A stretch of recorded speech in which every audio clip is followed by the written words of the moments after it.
The Birthmark by Nathaniel Hawthorne. In the latter part of the last century there lived a man of science, an eminent, proficient in every branch of natural philosophy, who not long before our story opens had made experience of a spiritual affinity more attractive than any chemical one. He had left his laboratory to the care of an assistant, cleared his fine countenance from the furnace smoke, washed the stain of acids from his fingers, and persuaded a beautiful woman to become his wife. In those days, when the comparatively recent discovery of electricity and other kindred mysteries of nature seemed to open paths into the region of miracle, it was not unusual for the love of science to rival the love of woman in its depth and absorbing energy. The higher intellect, the imagination, the spirit, and even the heart might all find their congenial aliment in pursuits which, as some of their ardent votaries believed, would ascend from one step of powerful intelligence to another until the philosopher should lay his hand on the secret of creative force and perhaps make new worlds for himself. We know not whether Aylmer possessed this degree of faith in man's ultimate control over nature. He had devoted himself, however, too unreservedly to scientific studies ever to be weaned from them by any second passion. His love for his young wife might prove the stronger of the two, but it could only be by intertwining itself with his love of science and uniting the strength of the latter to his own. Such a union accordingly took place, and was attended with truly remarkable consequences and a deeply impressive moral. One day, very soon after their marriage, Aylmer sat gazing at his wife with a trouble in his countenance that grew stronger until he spoke. "Georgiana," he said, "has it never occurred to you that the mark upon your cheek might be removed?" "No, indeed," said she, smiling, but perceiving the seriousness of his manner, she blushed deeply. "To tell you the truth, it has been so often called a charm that I was simple enough to imagine it might be so." "Ah, upon another face perhaps it might," replied her husband, "but never on yours. No, dearest Georgiana, you came so nearly perfect from the hand of nature that this slightest possible defect, which we hesitate whether to term a defect or a beauty, shocks me as being the visible mark of earthly imperfection." "Shocks you, my husband?" cried Georgiana, deeply hurt, at first reddening with momentary anger, but then bursting into tears. "Then why did you take me from my mother's side? You cannot love what shocks you." To explain this conversation, it must be mentioned that in the center of Georgiana's left cheek there was a singular mark, deeply interwoven, as it were, with the texture and substance of her face.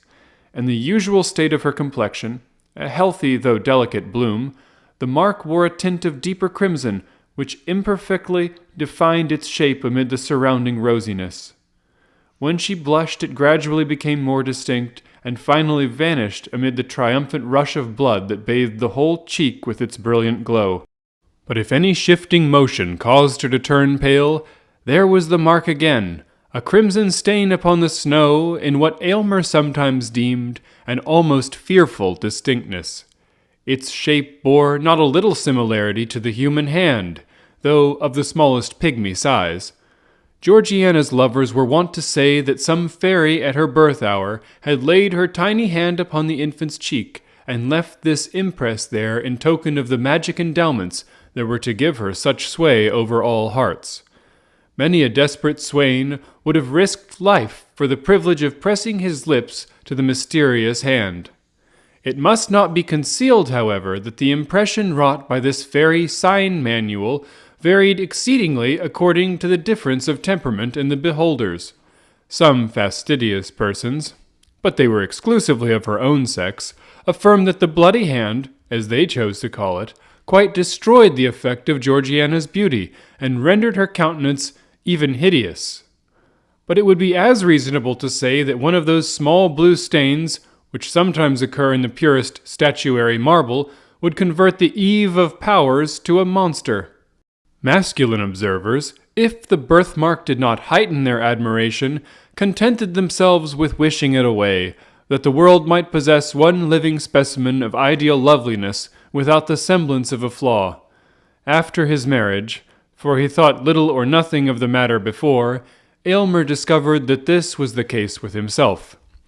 Had she been less beautiful, if envy's could have found aught else to sneer at. He might have felt his affection heightened by the prettiness of this mimic hand, now vaguely portrayed, now lost, now stealing forth again and glimmering to and fro with every pulse of emotion that throbbed within her heart. But seeing her otherwise so perfect, he found this one defect grow more and more intolerable with every moment of their united lives.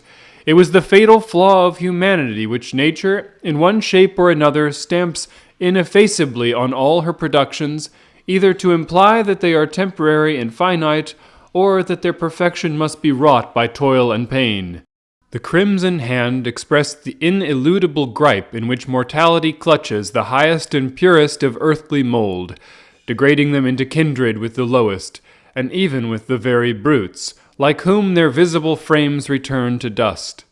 In this manner, selecting it as the symbol of his wife's liability to sin, sorrow, decay, and death, Aylmer's somber imagination was not long in rendering the birthmark a frightful object, causing him more trouble and horror than ever Georgiana's beauty, whether of soul or sense, had given him delight. At all the seasons which should have been their happiest, he invariably, and without intending it, nay, in spite of a purpose to the contrary, reverted to this one disastrous topic. Trifling as it at first appeared, it so connected itself with innumerable trains of thought and modes of feeling that it became the central point of all. With the morning twilight, Aylmer opened his eyes upon his wife's face, and recognized the symbol of imperfection. And when they sat together at the evening hearth, his eyes wandered stealthily to her cheek, and beheld, flickering with the blaze of the wood fire, the spectral hand that wrote mortality where he would fain have worshipped. Georgiana soon learned to shudder at his gaze. It needed but a glance with the peculiar expression that his face often wore to change the roses of her cheek into a death-like paleness, amid which the crimson hand was brought out strongly, like a bas-relief of ruby on the whitest marble. Late one night, when the lights were growing dim so as hardly to betray the stain on the poor wife's cheek, she herself, for the first time, voluntarily took up the subject. "Do you remember, my dear Aylmer," said she, with a feeble attempt at a smile, "have you any recollection of a dream last night about this odious hand?" "None whatever," replied Aylmer, starting. But then he added, in a dry, cold tone, affected for the sake of concealing the real depth of his emotion, "I might well dream of it, for before I fell asleep it had taken a pretty firm hold of my fancy." "And did you dream of it?" continued Georgiana, hastily, for she dreaded lest a gush of tears should interrupt what she had to say. "A terrible dream. I wonder that you can forget it. Is it possible to forget this one expression? It is in her heart now. We must have it out. Reflect, my husband, for by all means I would have you recall that dream." The mind is in a sad state when sleep, the all-involving, cannot confine her spectres within the dim region of her sway, but suffers them to break forth, affrighting this actual life with secrets that perchance belong to a deeper one. Aylmer now remembered his dream. He had fancied himself with his servant Aminadab, attempting an operation for the removal of the birthmark. But the deeper went the knife, the deeper sank the hand, until at length its tiny grasp appeared to have caught hold of Georgiana's heart, whence, however, her husband was inexorably resolved to cut or wrench it away. When the dream had shaped itself perfectly in his memory, Aylmer sat in his wife's presence with a guilty feeling. Truth often finds its way to the mind close muffled in robes of sleep, and then speaks with uncompromising directness of matters in regard to which we practice an unconscious self-deception during our waking moments. Until now he had not been aware of the tyrannizing influence acquired by one idea over his mind, and of the lengths which he might find in his heart to go for the sake of giving himself peace. "Aylmer," resumed Georgiana solemnly, "I know not what may be the cost to both of us to rid me of this fatal birthmark. Perhaps its removal may cause cureless deformity, or it may be the stain goes as deep as life itself. Again, do we know that there is a possibility, on any terms, of unclasping the firm gripe of this little hand, which was laid upon me before I came into the world? Dearest Georgiana, I have spent much thought upon the subject, hastily interrupted Aylmer. "I am convinced of the perfect practicability of its removal." "If there be the remotest possibility of it," continued Georgiana, "let the attempt be made at whatever risk. Danger is nothing to me, for life, while this hateful mark makes me the object of your horror and disgust, life is a burden which I would fling down with joy. Either remove this dreadful hand, or take my wretched life. You have deep science. All the world bears witness of it. You have achieved great wonders. Can you remove this little mark, which I cover with the tips of 2 small fingers? Is this beyond your power, for the sake of your own peace, and to save your poor wife from madness?" "Noblest, dearest, tenderest wife," cried Aylmer rapturously, "doubt not my power. I have already given this matter the deepest thought which might also have enlightened me to create a being less perfect than yourself. Georgiana, you have led me deeper than ever into the heart of science. I feel myself fully competent to render this dear cheek as faultless as its fellow, and then, most beloved, what will be my triumph when I shall have corrected what nature left imperfect in her fairest work? Even Pygmalion, when his sculptured woman assumed life, felt not greater ecstasy than mine will be." "It is resolved, then," said Georgiana, faintly smiling, "and Aylmer, spare me not, though you should find the birthmark take refuge in my heart at last." Her husband tenderly kissed her cheek, her right cheek, not that which bore the impress of the crimson hand. The next day Aylmer apprised his wife of a plan that he had formed whereby he might have opportunity for the intense thought and constant watchfulness which the proposed operation would require, while Georgiana likewise would enjoy the perfect repose essential to its success. They were to seclude themselves in the extensive apartments occupied by Aylmer as a laboratory, and where, during his toilsome youth, he had made discoveries in the elemental powers of nature that had roused the admiration of all the learned societies in Europe. Seated calmly in this laboratory, the pale philosopher had investigated the secrets of the highest cloud region and of the profoundest mines. He had satisfied himself of the causes that kindled and kept alive the fires of the volcano, and had explained the mystery of fountains, and how it is that they gush forth, some so bright and pure, and others with such rich medicinal virtues, from the dark bosom of the earth. Here, too, at an earlier period, he had studied the wonders of the human frame, and attempted to fathom the very process by which nature assimilates all her precious influences from earth and air, and from the spiritual world, to create and foster man, her masterpiece. The latter pursuit, however, Aylmer had long laid aside in unwilling recognition of the truth, against which all seekers sooner or later stumble, that our great creative mother, while she amuses us with apparently working in the broadest sunshine, is yet severely careful to keep her own secrets, and in spite of her pretended openness shows us nothing but results. She permits us, indeed, to mar, but seldom to mend, and, like a jealous patentee, on no account to make. Now, however, Aylmer resumed these half-forgotten investigations, not, of course, with such hopes or wishes as first suggested them, but because they involved much physiological truth and lay in the path of his proposed scheme for the treatment of Georgiana. As he led her over the threshold of the laboratory, Georgiana was cold and tremulous. Aylmer looked cheerfully into her face, with intent to reassure her, but was so startled with the intense glow of the birthmark upon the whiteness of her cheek that he could not restrain a strong convulsive shudder. His wife fainted. "Aminadab, Aminadab!" shouted Aylmer, stamping violently on the floor.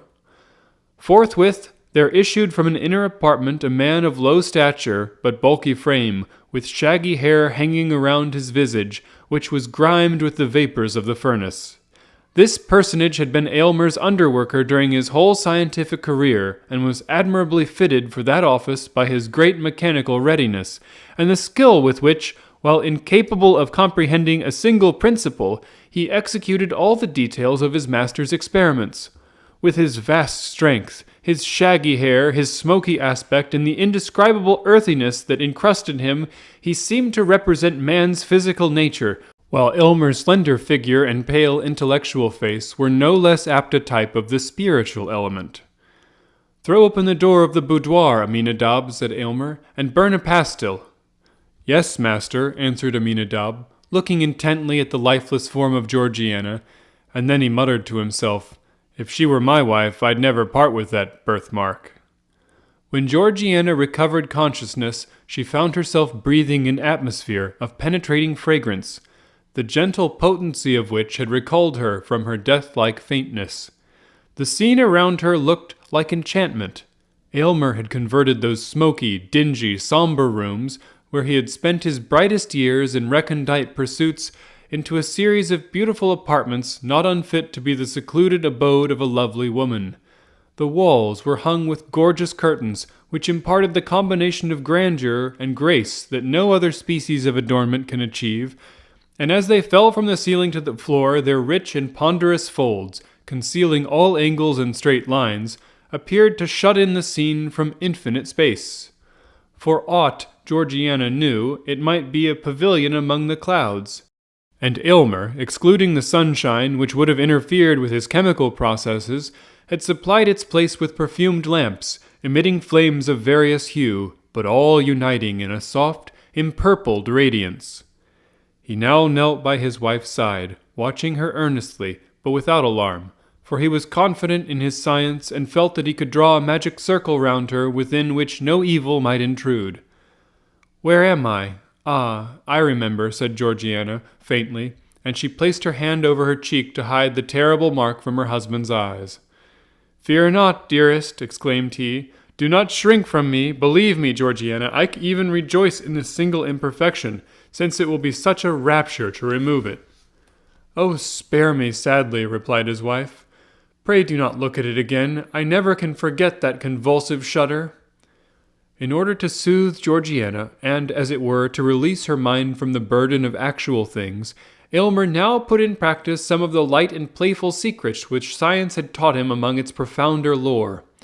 Airy figures, absolutely bodiless ideas, and forms of unsubstantial beauty came and danced before her, imprinting their momentary footsteps on beams of light. Though she had some indistinct idea of the method of these optical phenomena, still the illusion was almost perfect enough to warrant the belief that her husband possessed sway over the spiritual world. Then again, when she felt a wish to look forth from her seclusion, immediately, as if her thoughts were answered, the procession of external existence flitted across a screen. The scenery and the figures of actual life were perfectly represented, but with that bewitching yet indescribable difference which always makes a picture, an image, or a shadow so much more attractive than the original. When wearied of this, Aylmer bade her cast her eyes upon a vessel containing a quantity of earth. She did so, with little interest at first, but was soon startled to perceive the germ of a plant shooting upward from the soil. Then came the slender stalk. The leaves gradually unfolded themselves, and amid them was a perfect and lovely flower. "It is magical," cried Georgiana. "I dare not touch it." "Nay, pluck it," answered Aylmer. "Pluck it and inhale its brief perfume while you may. The flower will wither in a few moments and leave nothing save its brown seed vessels, but thence may be perpetuated a race as ephemeral as itself." But Georgiana had no sooner touched the flower than the whole plant suffered a blight, its leaves turning coal-black, as if by the agency of fire. "There was too powerful a stimulus," said Aylmer thoughtfully. To make up for this abortive experiment, he proposed to take her portrait by a scientific process of his own invention. It was to be effected by rays of light striking upon a polished plate of metal. Georgiana assented, but on looking at the result, was affrighted to find the features of the portrait blurred and indefinable, while the minute figure of a hand appeared where the cheek should have been. Aylmer snatched the metallic plate and threw it into a jar of corrosive acid. Soon, however, he forgot these mortifying failures. In the intervals of study and chemical experiment he came to her flushed and exhausted, but seemed invigorated by her presence, and spoke in glowing language of the resources of his art. He gave a history of the long dynasty of the alchemists, who spent so many ages in quest of the universal solvent by which the golden principle might be elicited from all things vile and base. Aylmer appeared to believe that, by the plainest scientific logic, it was altogether within the limits of possibility to discover this long-sought medium. But, he added, A philosopher who should go deep enough to acquire the power would attain too lofty a wisdom to stoop to the exercise of it. Not less singular were his opinions in regard to the elixir vitae. He more than intimated that it was at his option to concoct a liquid that should prolong life for years, perhaps interminably, but that it would produce a discord in nature which all the world, and chiefly the quaffer of the immortal nostrum, would find cause to curse. "Aylmer, are you in earnest?" asked Georgiana, looking at him with amazement and fear. "It is terrible to possess such power, or even to dream of possessing it." "Oh, do not tremble, my love," said her husband. "I would not wrong either you or myself by working such inharmonious effects upon our lives, but I would have you consider how trifling, in comparison, is the skill requisite to remove this little hand." At the mention of the birthmark, Georgiana, as usual, shrank as if a red-hot iron had touched her cheek. Again Aylmer applied himself to his labors.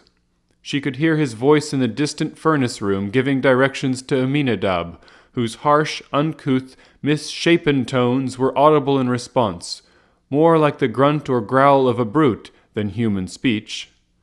After hours of absence, Aylmer reappeared and proposed that she should now examine his cabinet of chemical products and natural treasures of the earth. Among the former he showed her a small vial, in which, he remarked, was contained a gentle yet most powerful fragrance, capable of impregnating all the breezes that blow across a kingdom.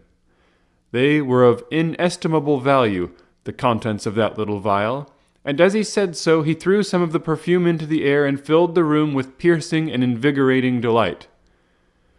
"And what is this?" asked Georgiana, pointing to a small crystal globe containing a gold-colored liquid.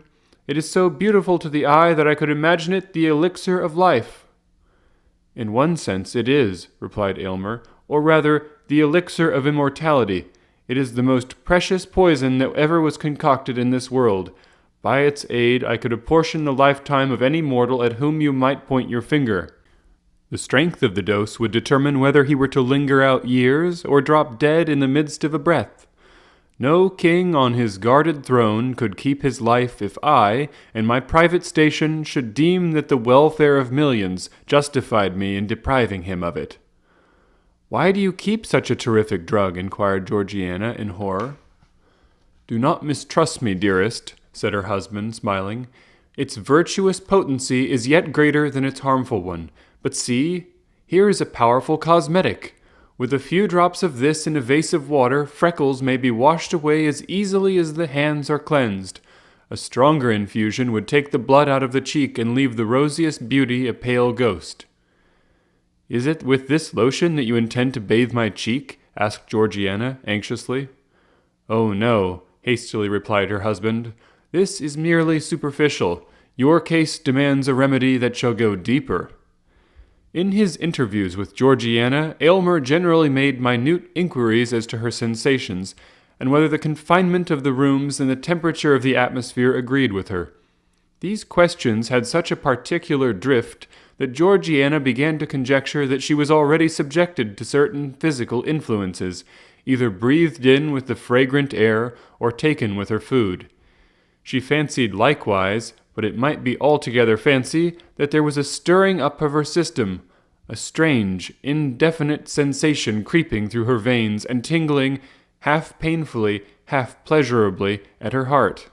Still, whenever she dared to look into the mirror, there she beheld herself pale as a white rose, and with the crimson birthmark stamped upon her cheek. Not even Aylmer now hated it so much as she. To dispel the tedium of the hours which her husband found it necessary to devote to the processes of combination and analysis, Georgiana turned over the volumes of his scientific library. In many dark old tomes she met with chapters full of romance and poetry. They were the works of the philosophers of the Middle Ages, such as Albertus Magnus, Cornelius Agrippa, Paracelsus, and the famous friar who created the prophetic brazen head. All these antique naturalists stood in advance of their centuries, yet were imbued with some of their credulity, and therefore were believed, and perhaps imagined themselves to have acquired from the investigation of nature a power above nature, and from physics a sway over the spiritual world. Hardly less curious and imaginative were the early volumes of the Transactions of the Royal Society, in which the members, knowing little of the limits of natural possibility, were continually recording wonders of proposing methods whereby wonders might be wrought. But to Georgiana, the most engrossing volume was a large folio from her husband's own hand, in which he had recorded every experiment of his scientific career, its original aim, the methods adopted for its development, and its final success or failure, with the circumstances to which either event was attributable. The book, in truth, was both the history and emblem of his ardent, ambitious, imaginative, yet practical and laborious life. He handled physical details as if they were nothing beyond them, yet spiritualized them all and redeemed himself from materialism by his strong and eager aspiration towards the infinite. In his grasp, the veriest clod of earth assumed a soul. Georgiana, as she read, reverenced Aylmer and loved him more profoundly than ever, but with a less entire dependence on his judgment than heretofore. Much as he had accomplished, she could not but observe that his most splendid successes were almost invariably failures, if compared with the ideal at which he aimed. His brightest diamonds were the merest pebbles, and felt to be so by himself, in comparison with the inestimable gems which lay hidden beyond his reach. The volume, rich with achievements that had won renown for his author, was yet as melancholy a record as ever mortal hand had penned. It was the sad confession and continual exemplification of the shortcomings of the composite man, the spirit burdened with clay and working in matter, and of the despair that assails the higher nature at finding itself so miserably thwarted by the earthly part. Perhaps every man of genius, in whatever sphere, might recognize the image of his own experience in Aylmer's journal. So deeply did these reflections affect Georgiana, that she laid her face upon the open volume and burst into tears. In this situation she was found by her husband. "It is dangerous to read in a sorcerer's book," said he with a smile, though his countenance was uneasy and displeased. "Georgiana, there are pages in that volume which I can scarcely glance over and keep my senses. Take heed, lest it prove as detrimental to you." "It has made me worship you more than ever," said she. "Ah, wait for this one success," rejoined he. "Then worship me, if you will. I shall deem myself hardly unworthy of it. But come, I have sought you for the luxury of your voice. Sing to me, dearest." So she poured out the liquid music of her voice to quench the thirst of his spirit. He then took his leave with a boyish exuberance of gaiety, assuring her that her seclusion would endure but a little longer, and that the result was already certain. Scarcely had he departed, when Georgiana felt irresistibly impelled to follow him. She had forgotten to inform Aylmer of a symptom which for 2 or 3 hours past had begun to excite her attention. It was a sensation in the fatal birthmark, not painful, but which induced a restlessness throughout her system. Hastening after her husband, she intruded for the first time into the laboratory. The first thing that struck her eye was the furnace, that hot and feverish worker, with the intense glow of its fire, which by the quantities of soot clustered above it seemed to have been burning for ages. There was a distilling apparatus in full operation. Around the room were retorts, tubes, cylinders, crucibles, and other apparatus of chemical research. An electrical machine stood ready for immediate use. The atmosphere felt oppressively close, and was tainted with gaseous odors which had been tormented forth by the processes of science. The severe and homely simplicity of the apartment, with its naked walls and brick pavement, looked strange, accustomed as Georgiana had become to the fantastic elegance of her boudoir. But what chiefly, indeed almost solely, drew her attention was the aspect of Aylmer himself. He was pale as death, anxious and absorbed, and hung over the furnace as if it depended upon his utmost watchfulness whether the liquid which it was distilling should be the draught of immortal happiness or misery. How different from the sanguine and joyous mien that he had assumed for Georgiana's encouragement! "Carefully now, Aminadab, carefully, thou human machine, carefully, thou man of clay," muttered Aylmer, more to himself than his assistant. "Now, if there be a thought too much or too little, it is all over. "Ho, ho," mumbled Aminadab. "Look, master, look." Aylmer raised his eyes hastily, and at first reddened, then grew paler than ever on beholding Georgiana. He rushed towards her and seized her arm with a grip that left the print of his fingers upon it. "Why do you come hither? Have you no trust in your husband?" cried he impetuously. "Would you throw the blight of that fatal birthmark over my labours? It is not well done. Go, prying woman, go."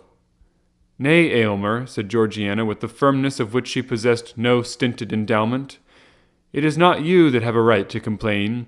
You mistrust your wife. You have concealed the anxiety with which you watch the development of this experiment. Think not so unworthily of me, my husband. Tell me all the risk we run, and fear not that I shall shrink, for my share in it is far less than your own." "No, no, Georgiana," said Aylmer impatiently. "It must not be." "I submit," replied she calmly. "And Aylmer, I shall quaff whatever draught you bring me, but it will be on the same principle that would induce me to take a dose of poison if offered by your hand." "My noble wife," said Aylmer, deeply moved, "I knew not the height and depth of your nature until now. Nothing shall be concealed. Know then that this crimson hand, superficial as it seems, has clutched its grasp into your being with a strength of which I had no previous conception. I have already administered agents powerful enough to do aught except to change your entire physical system. Only one thing remains to be tried. If that fail us, we are ruined." "Why did you hesitate to tell me this?" asked she. "Because, Georgiana," said Aylmer in a low voice, "there is danger." "Danger? There is but one danger, that this horrible stigma shall be left upon my cheek," cried Georgiana. "Remove it, whatever be the cost, or we shall both go mad." "Heaven knows your words are too true," said Aylmer sadly. "And now, dearest, return to your boudoir. In a little while all will be tested." He conducted her back and took leave of her with a solemn tenderness which spoke far more than his words how much was now at stake. After his departure, Georgiana became wrapped in musings. She considered the character of Aylmer, and did it completer justice than at any previous moment. Her heart exulted while it trembled at his honourable love, so pure and lofty that it would accept nothing less than perfection, nor miserably make itself contented with an earthlier nature than he had dreamed of.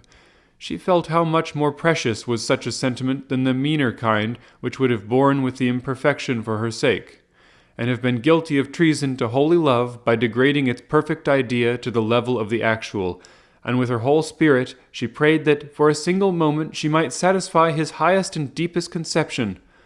Longer than one moment she well knew it could not be, for his spirit was ever on the march, ever ascending, and each instant required something that was beyond the scope of the instant before. The sound of her husband's footsteps aroused her. He bore a crystal goblet containing a liquor colourless as water, but bright enough to be the draught of immortality. Aylmer was pale, but it seemed rather the consequence of a highly wrought state of mind and tension of spirit than of fear or doubt. "The concoction of the draught has been perfect," said he, in answer to Georgiana's look. "Unless all my science have deceived me, it cannot fail." "Save on your account, my dearest Aylmer," observed his wife, "I might wish to put off this birthmark of mortality by relinquishing mortality itself in preference to any other mode.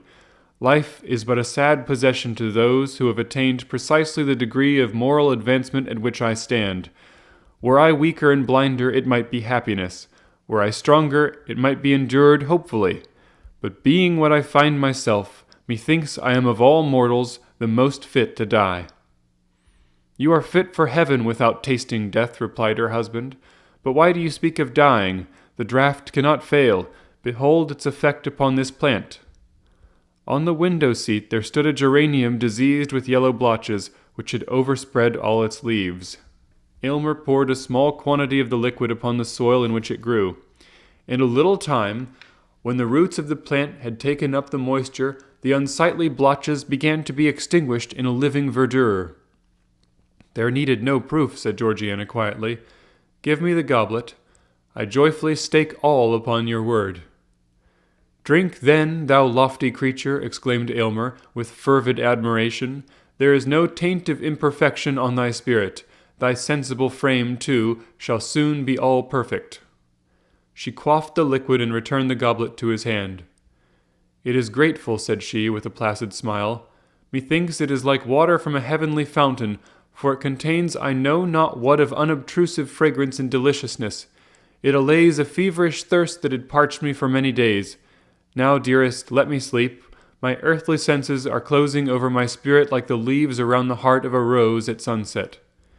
She spoke the last words with a gentle reluctance, as if it required almost more energy than she could command to pronounce the faint and lingering syllables. Scarcely had they loitered through her lips ere she was lost in slumber.